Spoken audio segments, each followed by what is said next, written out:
Un saludo, amigos. Celebramos hoy la memoria de los santos mártires de la Gran Bretaña. Se llama así a los católicos que murieron en Inglaterra en defensa de su fe y de la primacía del Papa entre 1535 y 1681, durante las persecuciones del rey Enrique VIII, Isabel I, Jacobo I, Carlos I, la República de Cromwell y Carlos II. El número total de mártires, excluyendo los que murieron en Irlanda bajo el mismo régimen, se calcula en unos 600. Pero de esto solo una lista de 360 nombres fue enviada a la Santa Sede en 1874 por el cardenal Manning para iniciar su beatificación. De los otros, quizás no menos mártires, no se tenían suficientes datos o los motivos religiosos de su ejecución estaban algo mezclados con otros motivos. Por ejemplo, los que fueron ajusticiados después de la rebelión conocida como Pilgrimage of Grace de 1536. A muchos de los que sufrieron persecución religiosa, oficialmente reconocidos o no, se debe que con su ejemplo y constancia se mantuviera la fe católica en Inglaterra y que al cabo de 3 siglos de persecución, cuando se les dio libertad en 1804, resurgiera el catolicismo como algo no implantado desde fuera, sino con unas notas propias, nacionales, con caracteres bien marcados. Los primeros mártires se produjeron en 1533, cuando Enrique VIII, repudiando a Catalina de Aragón, se casó ilícitamente con Ana Bolena. El Papa Clemente VII declaró inválido este nuevo matrimonio y sucesivas actas del Parlamento inglés declararon ofensa capital negar la validez del matrimonio del rey y alta traición no aceptar al rey como jefe supremo en la tierra de la Iglesia en Inglaterra. Muchos seglares y eclesiásticos prestaron juramento obligado a estas 2 leyes, pero para aquellos que se opusieron comenzó la persecución. Los primeros arrastrados al cadalso de Tyburn, en Londres, fueron los abades de los monasterios cartujos. Con la supresión de los monasterios sufrieron persecución muchísimos religiosos, monjes cartujos y benedictinos, franciscanos, agustinos de Canterbury. Particularmente conmovedora en este primer periodo es la historia de la beata Margaret Poole, viuda con 5 hijos, último miembro de la Casa Real de Plantagenet. Cuando Enrique VIII fue coronado, dijo que ella era la mujer más santa de Inglaterra.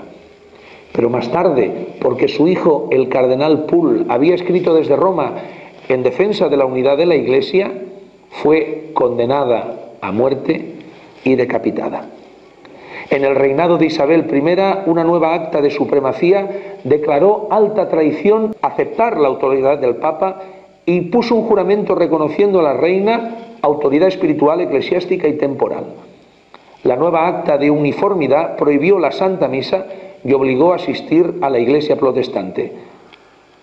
En esa época se fundó el seminario inglés de Douai en Francia y los seminarios escoceses e ingleses de Salamanca y Valladolid en España.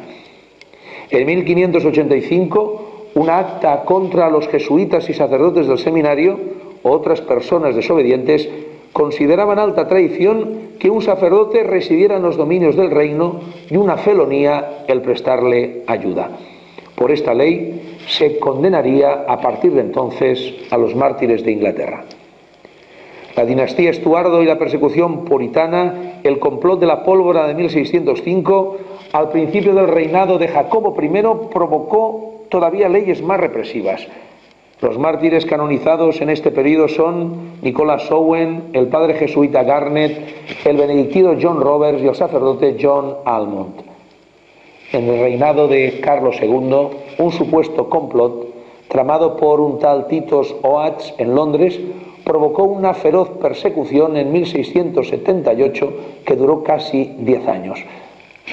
Esta persecución condujo al martirio a varios católicos acusados de haber conspirado para llevar soldados franceses a Inglaterra.